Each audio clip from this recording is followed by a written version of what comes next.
में देखेंगे 11B cash flow का। तो 11B में देखिए क्या दिया हुआ है, calculate cash from operating activities, साफ साफ बोला हुआ है निकालने के लिए। और आपको प्रॉफिट एंड लॉस बैलेंस दिया हुआ है, ट्रेड रिसेबल दिया हुआ है, प्रोविजन फॉर डिप्रिसिएशन दिया हुआ है, आउटस्टैंडिंग रेंट पेबल दिया हुआ है, प्रीपेड इंश्योरेंस दिया हुआ है, गुडविल दिया हुआ है, इन्वेंट्रीज दिया हुआ है। ठीक है, तो इसमें एक चीज़ आपको ये देखना रहेगा, यहाँ पे कोई भी नोट्स बनाने का कुछ गुंजाइश दिख रहा है क्या? मतलब नोट 1 की बात कर रहे हैं तो नोट 1 की गुंजाइश यहाँ पे बन रही है, क्योंकि यहाँ पे जो प्रॉफिट एंड लॉस का बैलेंस जो दिया हुआ है, आप देखोगे जब भी क्वेश्चन इस फॉर्म में दिया होता है, प्रॉफिट एंड लॉस का बैलेंस 2 बार में दिया होता है, तो उस कंडीशन पे आप समझ लीजिए कि आपको नोट 1 तो बनाना ही पड़ेगा। ठीक है, तो यहाँ पे आप कैसे करेंगे इसको देखते हैं। पहले आप लिखेंगे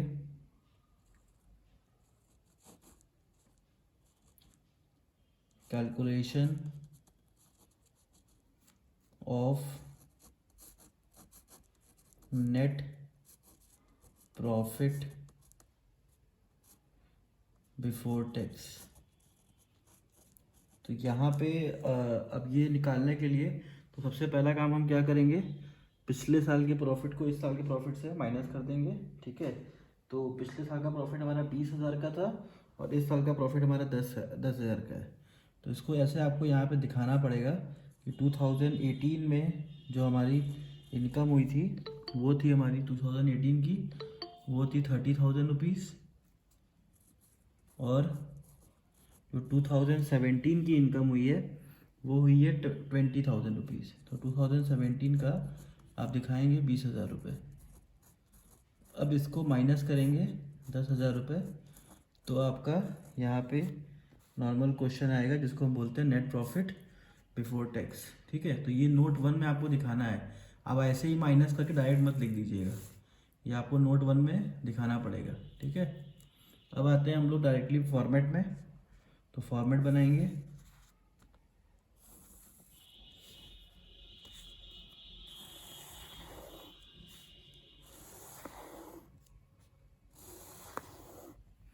तो यहाँ पे सबसे पहले लिखेंगे net profit before tax. Net profit before tax. तो नेट प्रॉफिट बिफोर टैक्स जो हमारा आ रहा है वो हमने लोगों ने फाइंड किया है, 10,000 रुपीज़ आ रहा है, उसको 10,000 लिख देंगे। और उसके बाद कल मैंने आपको एक चीज़ बताया था कि जब भी अब इसके बाद का आप क्वेश्चन करेंगे तो उसमें ये वर्ड ज़रूर लिखेंगे, adjustment for non cash and non operating items. तो ये आपको इसमें लिखना होगा। ठीक है, उसके बाद जो आपका डिप्रिसिएशन है और सब चीज़ें हैं उसको आप एडजस्ट करेंगे। तो ये आपने लिख दिया। उसके बाद इसमें क्या चीज़ है देखिए ऐड करने का, तो यहाँ पे क्वेश्चन जो हमारे पास अवेलेबल है, तो देखिए डिप्रिसिएशन को यहाँ पे निकालेंगे। तो यहाँ पे प्रोविज़न फॉर डिप्रिसिएशन दिया हुआ है। तो आपको मैंने बताया था प्रोविज़न का मतलब यहाँ पे पूरा पूरा मतलब होता है कि उतना डिप्रिसिएशन उस साल लगा हुआ है। ठीक है, तो उस साल जो डिप्रिसिएशन लगा हुआ है, तो अगर हम दोनों साल का डिप्रिसिएशन माइनस कर देंगे तो हमको एक्चुअल डिप्रिसिएशन जो इस साल लगा है वो हमारे सामने आ जाएगा। ठीक है, तो यहाँ पे जो भी प्रोविज़न बनाए जाते हैं वो एक्चुअल अमाउंट बनाया जाता है, कोई ऐसे ही हम पैसा निकाल के नहीं रख देते हैं। ठीक है, तो यहाँ पे ऐड करेंगे डिप्रिसिएशन को। तो हमारा यहाँ पे आपको दिखाना पड़ेगा कि हमने 32,000 रुपीज़ में से 30,000 रुपीज़ माइनस किया है।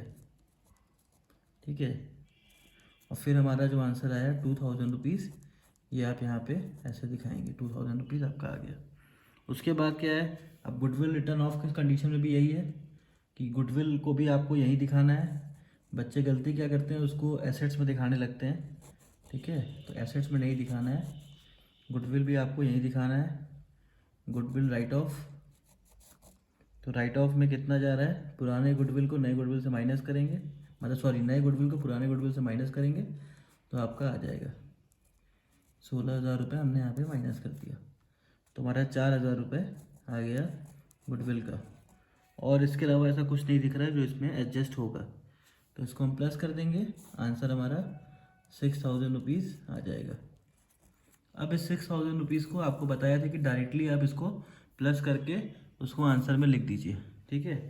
तो आपका आंसर 10,000 था, 10,000 में आपने इसको प्लस करके यहाँ पे 16,000 आंसर में लिख दिया। उसके बाद क्या है, अब हमारा जो चांस आएगा profit, operating profit before working capital changes का। तो ये चीज़ें भी आपको लिखनी होती है, क्यों? क्योंकि जो आपका ये आंसर आया है, ये working capital before, operating profit before working capital changes इसको बोलते हैं।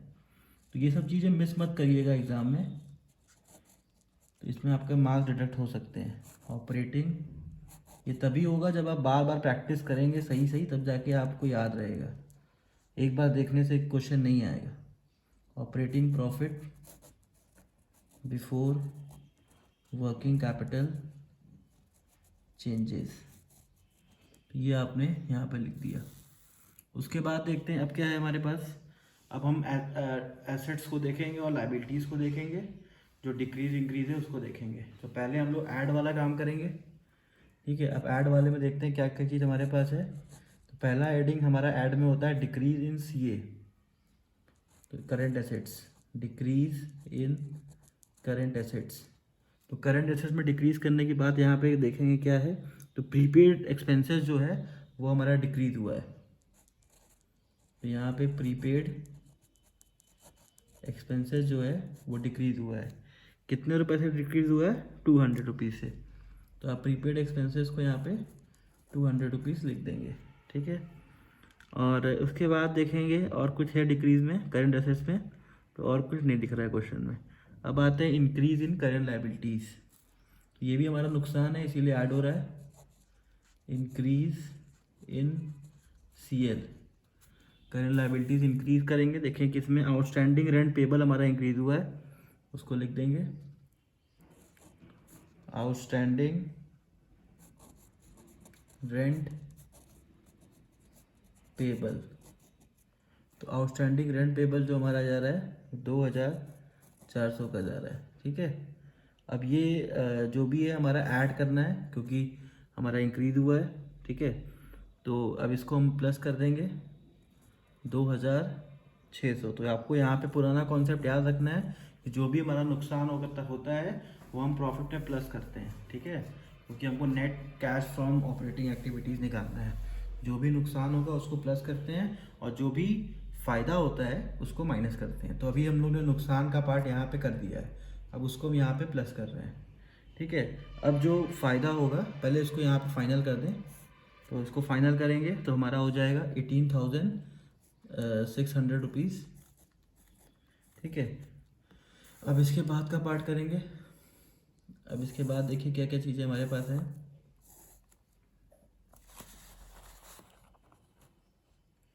तो यहाँ पे अब हमको मिलेगा less increase in current liabilities. अब लेस करेंगे हम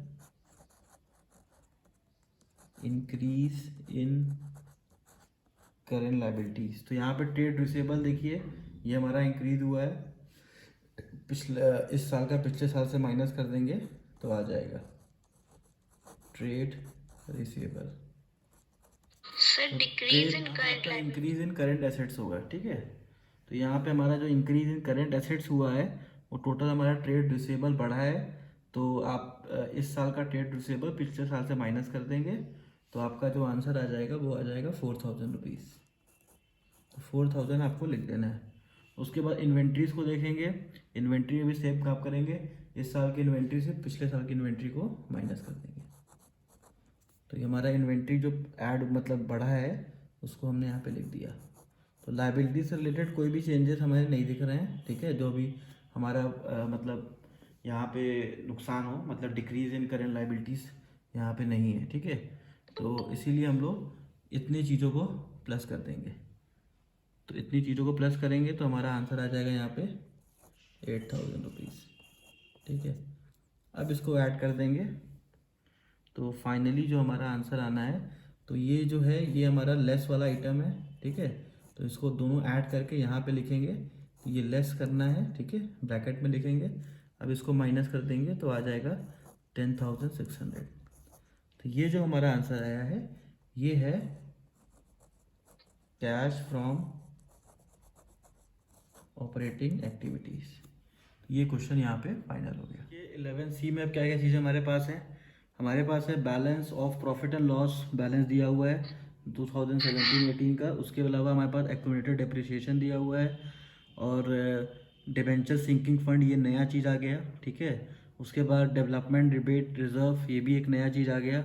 आउटस्टैंडिंग एक्सपेंसेस पुराना ही है, ट्रेड पेबल पुराना ही है, प्रीपेड सैलरी पुराना ही है, गुडविल पुराना ही है, ट्रेड रिसीवेबल पुराना ही है। तो देखिए यहाँ पे कुछ चीज़ें नई इंट्रोड्यूस की थी, जैसा कि मैंने आपको पहले भी बताया था कि जब आप कैश फ्लो के क्वेश्चंस लगाते हैं तो बहुत सारी नई नई चीज़ें आप सीख लेते हैं। आपको अगर क्वेश्चन नहीं लगाता है, आप सोचते हैं कि कोई एक फॉर्मेट पढ़ के कैश फ्लो पढ़ लें, तो वो पॉसिबल नहीं होता, ठीक है। तो क्वेश्चन लगाते लगाते बहुत सारी चीज़ें सीखने में आती हैं, इसीलिए कैश फ्लो का एक एक क्वेश्चन हम कोशिश करेंगे आपके सामने आप सॉल्व करें, ताकि उस चीज़ को आप सीख पाएँ, क्योंकि ये ऐसा चैप्टर ही नहीं है कि जो फॉर्मेट के बेस पे है, ठीक है। इसमें बहुत सारी चीज़ें आपको नहीं मिलेंगी। तो देखिए जैसा कि आपको बताया था, सबसे पहले हम लोग यहाँ पे प्रॉफिट निकालेंगे, तो यहाँ पे लिखेंगे calculation of net before tax, ये हमारा हो गया, ठीक है। ये हमको कैलकुलेट करना है, तो हमने उसको हेडिंग में लिख दिया कैलकुलेशन ऑफ नेट प्रॉफिट। उसके बाद आता है हमारा प्रॉफिट एंड लॉस का बैलेंस, तो प्रॉफिट 2018 का लिख देंगे और प्रॉफिट लिख देंगे 2017 का।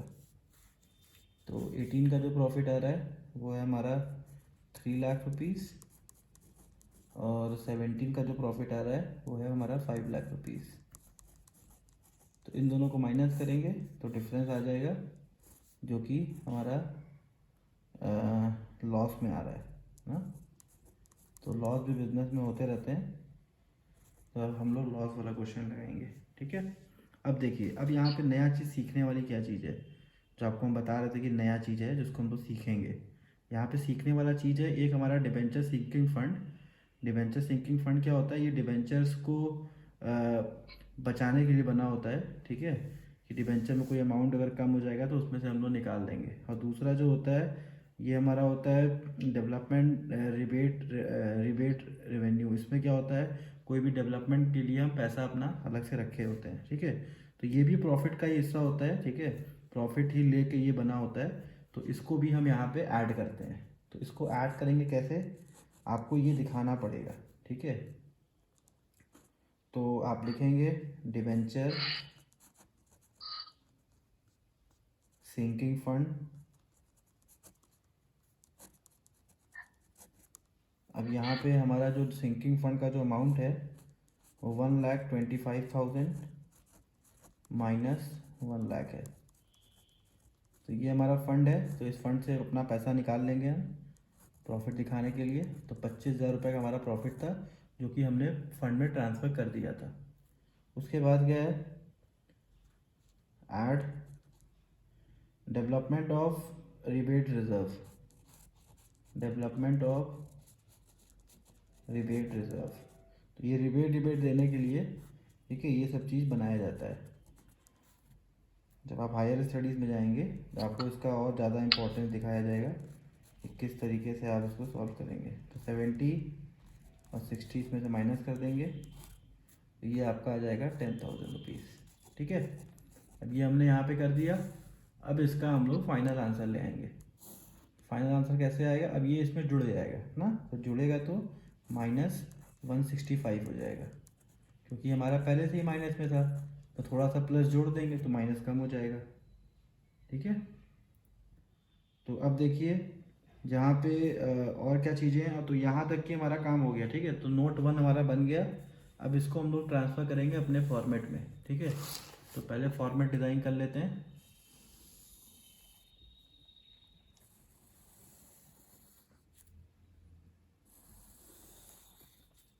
ये हमारा फॉर्मेट हो गया, ठीक है। तो सबसे पहले क्या करेंगे, जो हमारा नोट 1 से प्रॉफिट आया है उसको लिखेंगे, साफ साफ बना के लिखिएगा यहाँ पे, ठीक है। नेट प्रॉफिट बिफोर टैक्स, और यहाँ ब्रैकेट में नोट 1। अब ये जो आपका यहाँ प्रॉफिट तो हुआ नहीं है, ठीक है, यहाँ पे आपका हुआ है लॉस, लेकिन यहाँ लिखेंगे प्रॉफिट ही क्योंकि हमारे फॉर्मेट में लिखा हुआ है, लेकिन ब्रैकेट में हम दिखा देंगे कि ये लॉस है, ठीक है। अब आप यहाँ पे स्मार्ट मत बनिएगा कि यहाँ पे नेट लॉस बिफोर टैक्स लिख दें, ठीक है, नेट प्रॉफिट बिफोर टैक्स ही लिखना है आपको। उसके बाद आते हैं नेक्स्ट, एडजस्टमेंट। ये एकदम याद रख लीजिए, ये लाइन याद कर लीजिए एकदम, एडजस्टमेंट फॉर, ये आपको हर एक बार मिलेगी ये लाइन लिखने के लिए, adjustment for non cash and operating items and operating items, ये आपने यहाँ पे लिख दिया, ठीक है। अब यहाँ पे जो हमारा अमाउंट आ रहा है अब उसको देखते हैं। तो सबसे पहले डेप्रिसिएशन और गुडविल हमको साफ साफ एकदम क्लियर दिख रहा है, पहले उसको लिख के ख़त्म करते हैं, ठीक है। तो ऐड करेंगे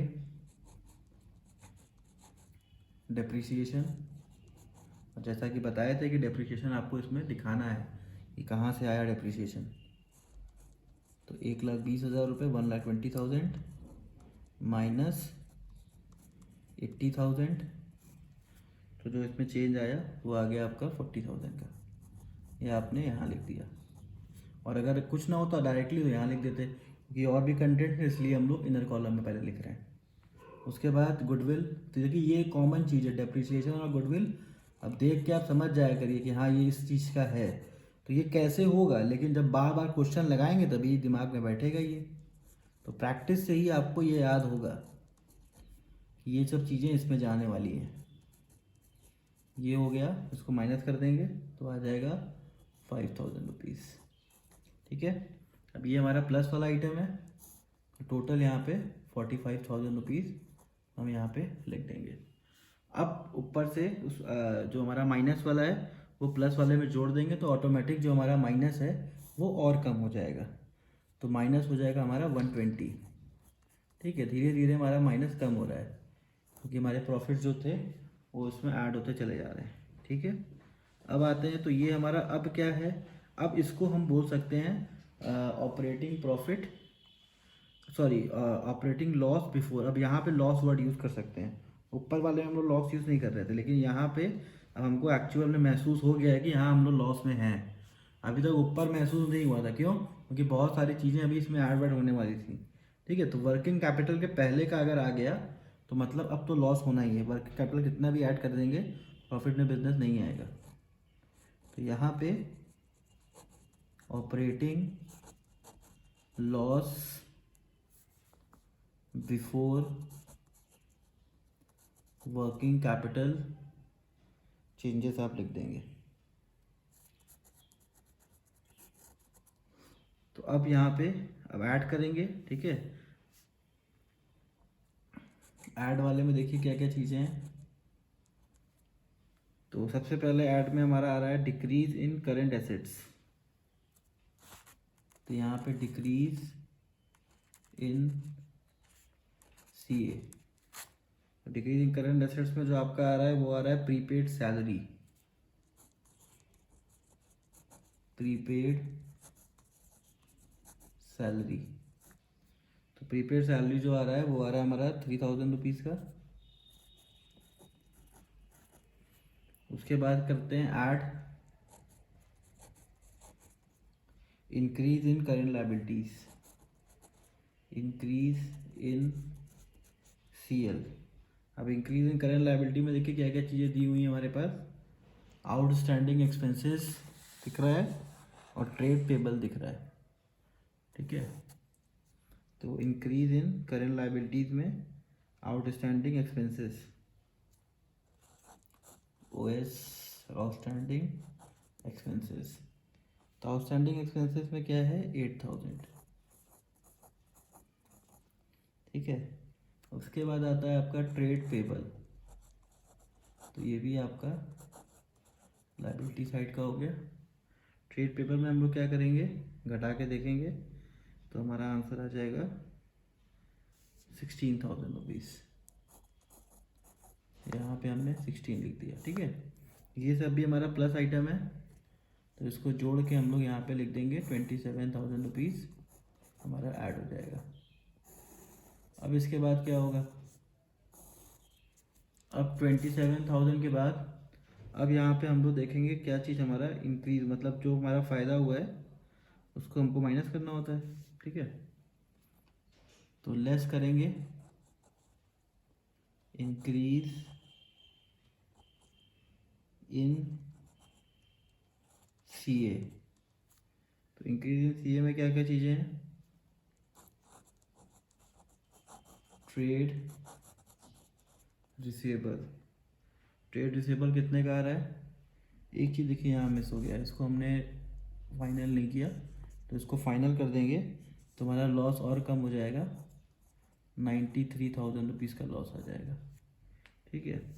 अब इंक्रीज इन ट्रेड रिसीवेबल आप देखेंगे तो 30,000 रुपीज़ का हो रहा है, तो डायरेक्टली यहाँ पे 30 लिख देंगे क्योंकि ये अकेला है यहाँ पे, ठीक है।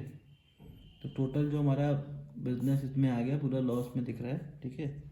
तो यहाँ पे 1,23,000 रुपीज़ का ये हमारा लॉस हो गया। अब लॉस को हम लोग यहाँ पे दिखा देंगे, cash use in operating activities, यहाँ पे लिख देंगे cash use in operating activity, ठीक है। तो ये क्वेश्चन भी हमारा कंप्लीट हो गया। ऊपर प्रॉफिट दिया हुआ है 50,000 रुपीज़, ठीक है। तो वही हम लोग ढूंढ रहे थे, उसमें वो दिखा नहीं, ठीक है। तो प्रॉफिट को अब देखते हैं, नेट प्रॉफिट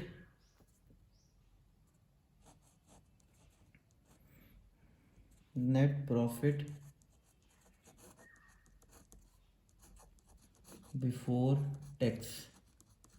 तो नेट प्रॉफिट बिफोर टैक्स जो हमारा दिया हुआ है वो है 50,000 rupees.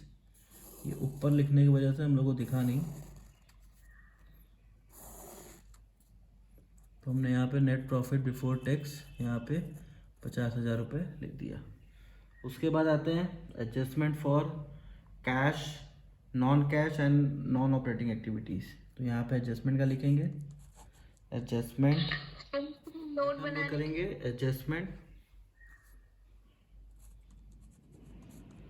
Adjustment for non cash and non operating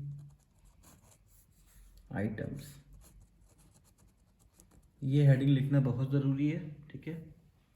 ये हमने लिख दिया। उसके बाद ऐड करेंगे, ऐड हो गया हमारा डिप्रिसिएशन। डिप्रिसिएशन भी ऊपर ही दिया हुआ है, ठीक है। तो उसको भी ढूंढिए मत कहीं पे, 20,000 रुपये देख के लिख दीजिए।